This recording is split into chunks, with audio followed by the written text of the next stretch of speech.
নমস্কার বন্ধুরা, আমি ডক্টর ভাস্কর রয়। আজ আমরা কথা বলবো একটি homeopathy effective painkiller medicine arnica montana 200 সম্বন্ধে। তো হোমিওপ্যাথিতে পেনকিলার মেডিসিন হিসাবে আমরা আর্নিকা 200 ব্যবহার করে থাকি।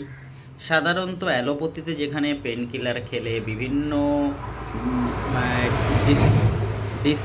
ব্যালেন্স দেখা যায়, যেমন যে কোনো পেনকিলার খেলে আমাদের গ্যাসের সমস্যা, কিডনি লিভার সমস্যা সৃষ্টি হয়, কিন্তু হোমিওপ্যাথিতে আর্নিকা মান্ট 200 আর্নিকা এর সেই রকমভাবে কোনো ব্যাড এফেক্ট হয় না।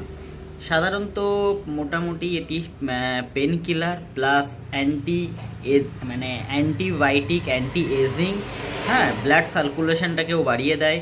অনেকের কি হয়, সময়ের আগেই যখন চুল ঝরে, মহিলা পুরুষ উভয়েরই চুলের প্রবলেম হয়, তখন arnica shampoo, arnica mother, arnica 200 ব্যবহার করা হয়ে থাকে।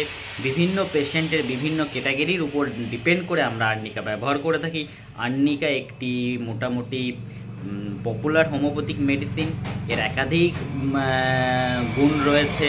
ব্যথা, যন্ত্রণা, মাজা ব্যথা, কোমর ব্যথা, হাঁটুতে ব্যথা, প্লাস এর সাথে সাথে মানুষের চুলের সমস্যা, স্কিনের সমস্যার ক্ষেত্রেও আর্নিকা খুবই একটি এফেক্টিভ মেডিসিন। তো এটি আমার কাছে 300 ml প্যাকিংয়ে রয়েছে। আপনাদের আপনাদের ব্যবহার অনুযায়ী আপনারা ব্যবহার করতে পারবেন। 300 ml 100 ml 10 ml যে প্যাকিংয়েই ব্যবহার করতে চাও ব্যবহার করতে পারবে। প্লাস এটি মোটামুটি বাচ্চাদের ক্ষেত্রেও সেফলি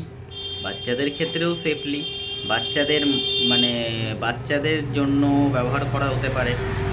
ঠিক আছে, সমস্ত ধরনের পেশেন্টই এটা ব্যবহার করতে পারবে, কিন্তু এটির ডোজ মোটামুটি আপনাদের যে কোনো ডক্টর বা ফিজিশিয়ানের সাথে পরামর্শ করে এর ডোজটা নির্ধারণ করতে হবে।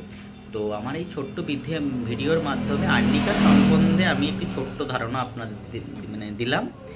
আর পরবর্তীকালে অন্য ভিডিওয় বিস্তারিতভাবে আর্নিকা সম্বন্ধে আলোচনা করা হবে, কী কী রোগে সৃষ্টিকর, কী রোগে এটা ব্যবহার হয়, ডিটেলসভাবে ভিডিও ওটা আসবে। ঠিক আছে, তো এইটু আশা করি আপনারা সবাই সুস্থ আছেন, ভালো থাকবেন, এই আশা করে আমার ভিডিওটি এখানে আমি